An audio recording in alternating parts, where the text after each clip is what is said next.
কেউ যদি তোমারে বলে যে আমি সব জানি, তুমি 2 আঙ্গুল দেখিয়ে বলো তুমি কিচ্ছু জানো না। তোমার শিখার অনেক বাকি।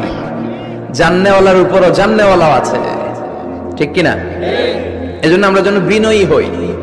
বিনয়, হাম্বলনেস, আরবিতে বলে তাওয়াদু, এটা খুবই জরুরি। এগুলো আমাদের মধ্যে এখন নাই। আমাদের মধ্যে ইগো প্রবলেম আছে না নাই?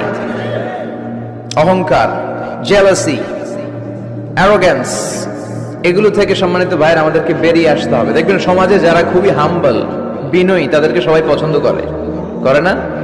আর অহংকারীদের কেউ পছন্দ করে না। সামনে সালাম দেয়, পিছনে গালি দেয়। কথা বলেন। এজন্য অহংকারী হবেন না, বিনয়ী হবেন। বিশ্বনবী বলতেন, আল্লাহ আপনি আমারে বিনয়ী বানান, আপনি আমারে ধৈর্যশীল বানান, আপনি আমারে শুকর গুজার বানান। আমার চোখে আল্লাহ আপনি আমারে ছোট বানান, মানুষের চোখে আপনি আমারে বড় বানান। পড়েন আমিন।